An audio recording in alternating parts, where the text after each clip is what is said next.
سيلقي كلمة في موضوع الألعاب الوطنية في كتابات ومواقف.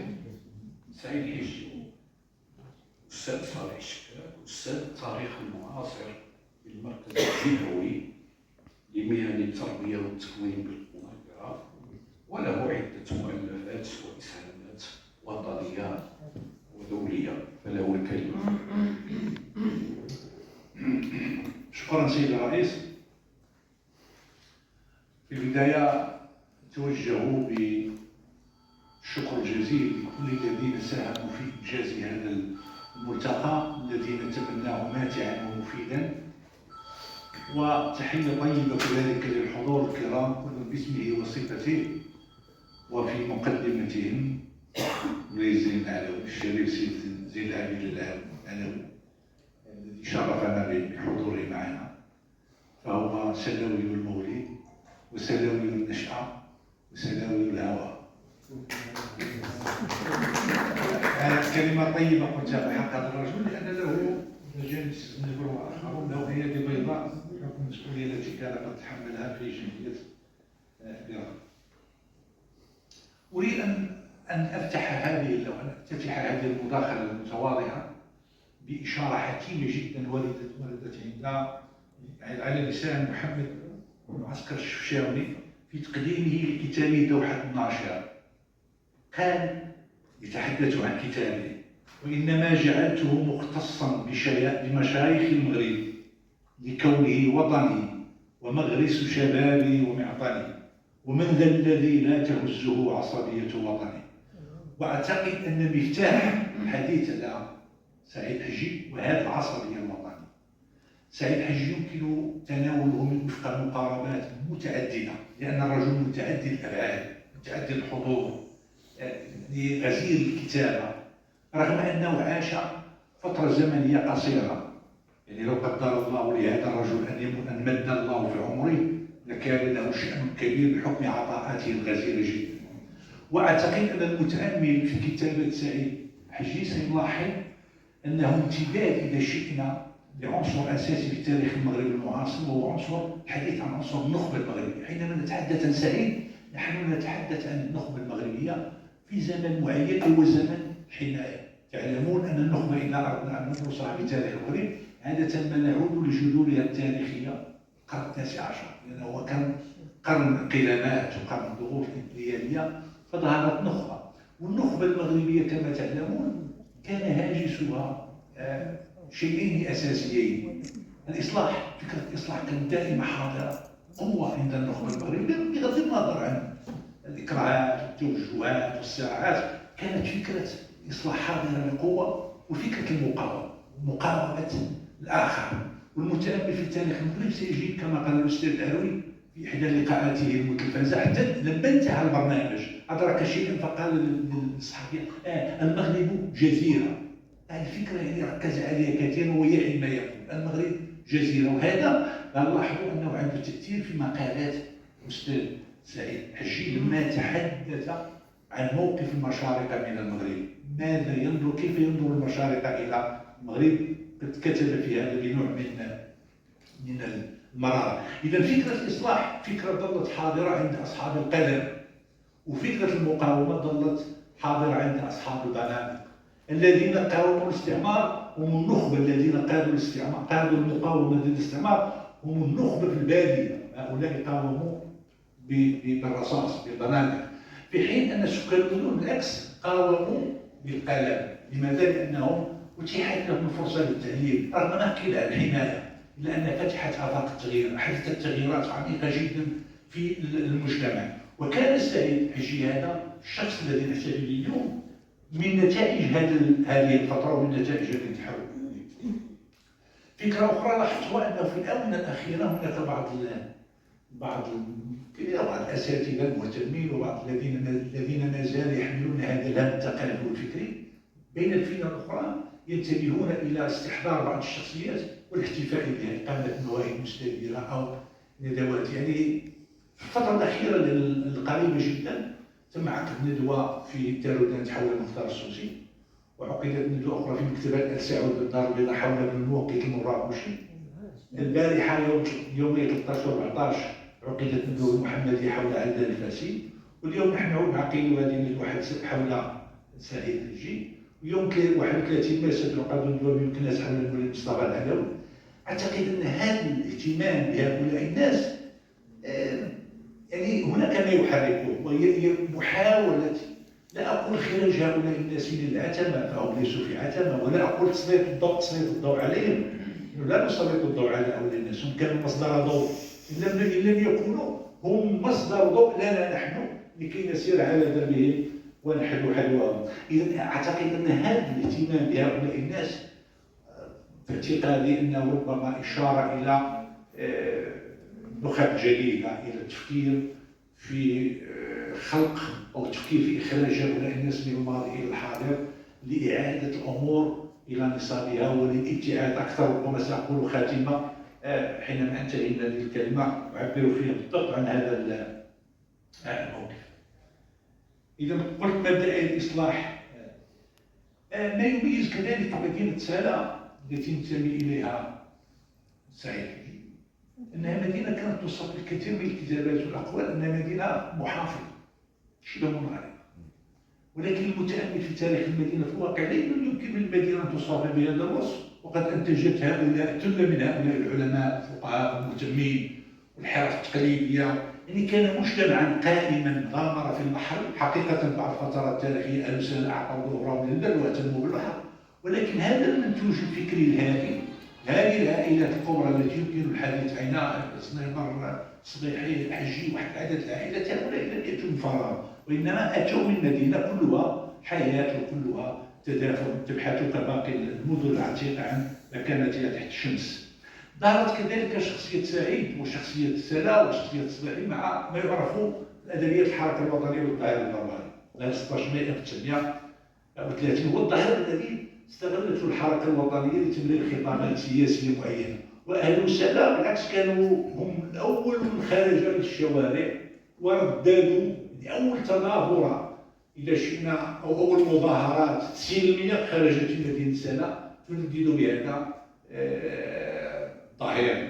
يعني يكفي أن نقول أن اختيار اللطيف، قراءة اللطيف له ما له في تاريخ المغرب وله ما له في الذاكرة المغربية ارتباطا بالفكر الصوفي، لأن قراءة اللطيف تقرأ خاصة في ساعات الحرج.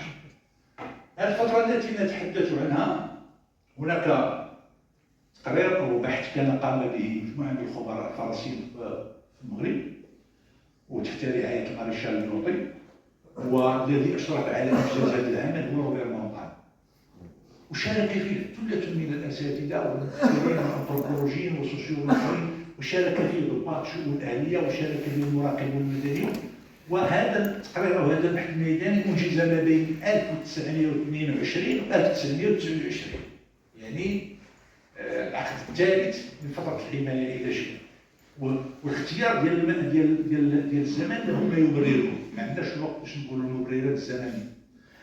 باش من 1922 يعني ما بعد أو بعيد انتصار محمد عبد الكريم في المقاومة، وبعيد مقتل محمد الزيان هذا معطى، و1926 كان مفصل الأول رحيل يوطي، ثم واستسلام محمد الكريم، ثم 29 هي البداية ديال المرحلة الثالثة في التوجه الاستعماري، لأنه في العقد الأول والثاني والثالث كانت المقاومة، كان الغزو، كان التشريع، من بعد غتبدا مؤشرات التحول. هذا التقرير ركز على شيئين أساسيين: التعليم، كيف يمكن أن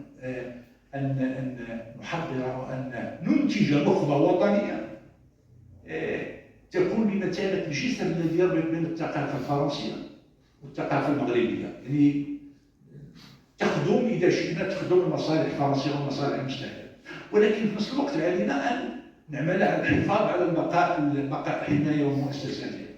هذا التقرير خرج بخلاصتين اثنتين. قال: التعليم كان تقليديا فهو يشكل خطر عالي، هو اليوم عنده قول شهير على فقهاء العلماء ديال القرويين، قال: انا لا اخاف من اصحاب الجلابيب هؤلاء.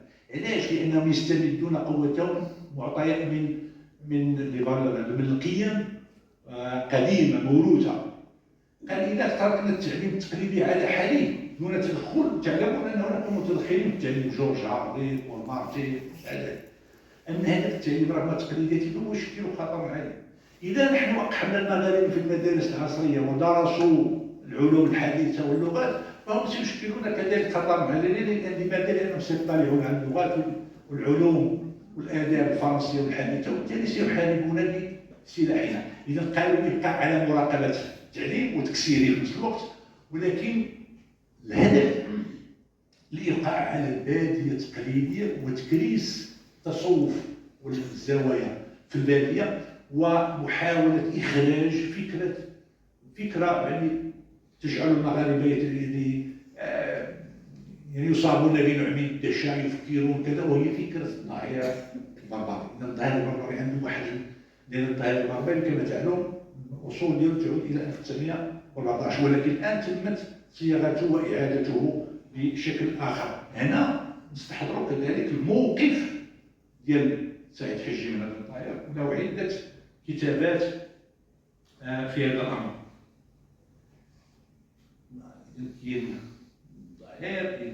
كاين أشياء قيلت أدسنا في هذا التقرير هذا، وركزت بالأساس على الصبيحي، وركزت التقرير على ظاهرة المسرح. كانوا كيديروها التلاميذ، كيديروها الطلبة، كيف أن ذاك المسرح تبعوه هما، حاولوا متابعته في مواضيع ودرسوا المواضيع التي كان يقدمها الطلبة على خشبة المسرح، وكيف أن سكان المدينة كانوا يشجعون التلاميذ أو الطلبة على المسرح، بل والكان كيف كانوا يؤدون حتى الدعم المادي. وهنا كاين كلام لا حاجة إلى التعمق فيه. سعيد حجي في محراب الكتابة كتب في الأدب، يعني عنده مقالات جميلة جدا، قلم مرهف، قلم شاعري، كتب في الحب والجمال، كتب في الحب والصداقة، كتب في سيرة الصبا، سيرة صبا له كتابات أدبية، وكانت جريدته منبرا لكتاب آخرين. العديد من المغاربة كانوا يكتبون، منهم على سبيل المثال عبد الله بن أحمد زياد، بكر زنابر، عبد الله إبراهيم، شاعر الحمراء، إلى غير ذلك من الأسماء. وهذه الأسماء ما دام تكتب في الجريدة معناه أن لها ارتباط بالشخص ولا ارتباط بتوجهه. ثم في الميدان الاجتماعي كذلك له إسهامات في الكتابة. الرجل كان يتخذ من القلم سلاحا للمواجهة. ثم هناك دورات النهضة والإصلاح، ما يمكنش نقرأ المحتويات فقط، أقرأ العناوين. ثم له تدخلات في الحقل التعليمي، كتب خاصة في قضية القرويين، في قضية إصلاح التعليم في القرويين، وقضية الامتحانات، وقضية إصلاح البرامج، ودعا طلبة، دعا المشرفين على التعليم في القرويين إلى الاهتمام باللغات. قال كفانا أن نستخرج وأن نخرج مجموعة من الفقهاء يعرفون فقط ما هو تقليدي، نريد طلبة أو نريد أساتذة يتقنون اللغات التي يطلعوا على العلوم الأخرى. في الميدان السياسي كذلك له كتابات كما قلت في الحركة الوطنية، وله كتابات حول الظهير الذي تحدثنا عنه، ظاهر 16 مايو، الظاهر البربري. ثم هناك إجابات نوعا ما ذات بعد سياسي، ولدت ماشي في جريدة المغرب، ولدت في مجلة المغرب التي كان يديرها محمد صالح النساء باعتبارات أقول سياسية بحكم التوجه. له كتابات كذلك في الجانب الحقوقي، يعني الدفاع على كرامة المواطن وحرية التعبير. ثم له كتابات وحضور قوي، وهو المهم في الصحافة، لأن يعني هو مدير ديال الجريدة، وفي نفس الوقت كان أراد أن ينشئ جريدة أخرى باسم مراكش، ولكن الإقامة العامة رفضت هذا الأمر، وله رسالة للمقيم العام كونسو يعني يستشعره بخطورة الأمر، ولكن يرجعه إلى أصوله.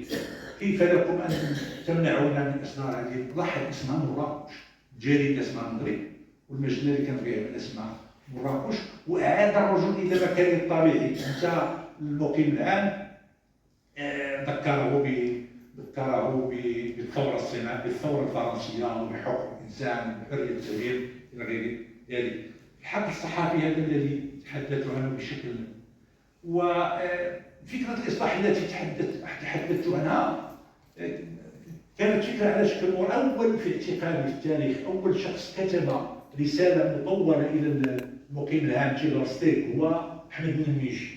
أحمد بن الميشي كتب رسالة يشخص في هذا الواقع الذي اهتم به سعيد حجي تشخيصا يعني دقيقا، ويدعو الإقامة العامة إلى احترام روح معاهدة الحماية لأنها أقرت كما تعلمون ما أقرت. اهتم كذلك بالتعريف بعض الشخصيات المغربية من أبي زرع الفاسي بما في ذلك ابن عباد الشاعر الكبير دفين أغنات، المتنبي، العقاد، مجموعة من ما اهتم به كذلك سعيد حجي. وهو لما رحل إلى المشرق لاحظ كيف كان المشارقة ينظرون إلى المغاربة، يعني وتأثر كثيرا بموقف المشارقة أنهم ينظرون إلى المغاربة كل لابس لجلباب ولبغة صفراء فهو مغربي، والمغاربة كانوا في هذاك الوقت المشارقة كينظروا على يشوف مغربي يجي للباب ديال السحر في شعوان. هذا الأمر ما زال إلى اليوم، وكتب حوله مقالا طولا. هذا فتح واحد القوس كبير فتحه هو كذلك سعيد وعلاقتنا نحن بالمشارقة طيلة التاريخ. متى بدأ المشارقة ينظرون بهذه العين إلى المغاربة؟ أعتقد مع الدولة العباسية. كما تعلمون أن المغرب حركة انفصالية، المغرب بدأت مع مولاي إدريس، وبالتالي كان موقف معروف ديال الدولة العباسية اللي كان عندها هذا الموقف. المغاربة يعرفون عن المشارقة أكثر ما يعرفون المشارقة على أنفسهم. لماذا؟ لأن المغاربة دائمين الرحلة إلى الشرق بالحج، وكتبوا الكثير برحلاتهم وألفوا يعرفون كثير، في حين أن المشارقة ضلوا. وهذه القضية تعود أصولها اللي تاله واحد سعيد حجي إلى لما ألف ابن عبد ربي الأندلسي العقل الفلاني. قال الصاحب ابن عباس بضاعتنا ردت إلينا، لأن ابن عبد ربي هو الأندلسي يعيش في الأندلس ويكتب بعقلية مشرقية، كل ما أورده في العقل الفلاني هو أصول شرقية. هو الآخر صاحب ابن عباس الشهادة اقتبس من الآية بضاعتنا ردت إلينا ونمير أهلنا ونحفظ أخانا ونزداد كيد باهية. هذا الارتباط هو الذي حاول أن يركز عليه سعيد، حاول أن يعيد، وهو ما أشرت إليه التقليد، أن يعيد للمغاربة شخصيتهم، أن يتشبثوا بشخصيتهم. ولذلك شرطت على العروي لما قال المغرب جزيرة، ولا شرطت على دوحة الناشر. هذا كلام على قلب المشارقة. شي مغربي بين قوسين دخل على حتى ختيم دخل على هارون الرشيد في إيوانه وسط ديوانه، فقال من الرجل؟ قال أنا فلان من بلاد فلان. هارون الرشيد عنده موقف من المغرب الساعة معروف عليه، فأراد أن يستصغر المغرب والمغاربة، فقال له يقال أن الدنيا طائر رأسه في المشرق وذنبه في المغرب. فقال الرجل نعم يا مولاي إنه كذلك وإنه الطاووس. ماذا من أجمل ما في الطاووس ذنبه فرد عليه، اللي كان ردا كما نقول بالعربية كأنما ألقمه حجرا. أختم خاتمة فيها شيء فيها شوية من التاريخ، ولكن عندها لبوس آخر، يعني لبوس عاطفي، هي رائحة ديال أريج من السياسة. وأما ختمنا لهذا المقام إنما القصد منه ليس فقط إظهار قيمة الرجل وتاريخه النضالي وإبداعه، وإنما استنهاضا لهمم يظهر أنها ترهلت أو انحرفت عن سبيل الرشاد وخدمة المصالح العليا للبلاد، فانغمست في التفاهة والملذات، وانساقت وراء التسابق من أجل الكسب المصلحي الضيق وسرقة الأضواء، مش الأضواء الساطعة، أضواء الخافتة. لذلك لا يذكر التاريخ إلا كعابرين في كلام عابر والدرويش. فأي شخصية من شخصيات الراهن الذين يسيطرون على المشهد السياسي كتب أو فكر أو ساس كما فعل سعيد حجي وانصار على منواله وركب مركبه بنفس وصدق وأنات. وأي من هؤلاء يمكن أن يقال عنه ما قيل في سعيد حجي؟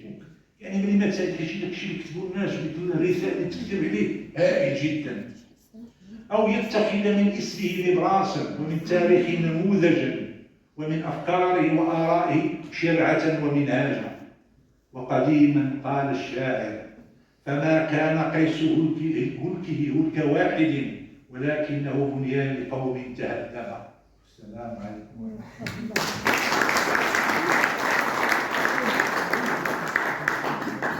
شكرا أستاذ صالح شكاك.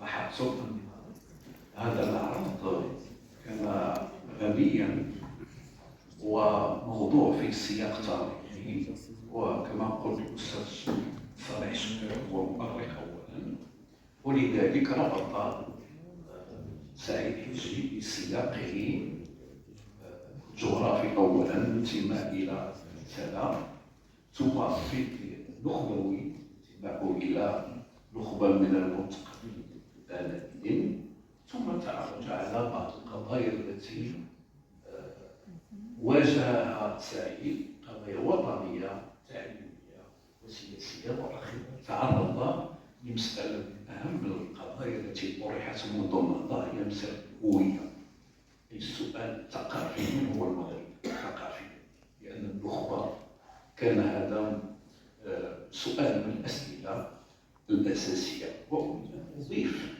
بين قوسين شيء مهم ودقيق مهم، وأن سعيد حجي، وأنا قلت هو شخصية سينائية، جاب في المشرق وفي المغرب، وجميع المغاربة ذهبوا إلى المشرق، كلهم احتفلوا بمحمد عبدو وبأحمد شوقي التقليدية الشعرية. سعيد حجي الوحيد حتى يظهر شخص آخر كما رأيت، الوحيد الذي ذهب واتصل بعباس لم يتصل بشخص آخر، وهذه لها دلالة مدهشة على وعي سعيد حجي بمسألة الزمن، لأن الجيل الذي انتقل التقليدية في مصر كان زعيمه آنذاك هو عباس محمود عاقل. شكرا أستاذ صالح شكاك على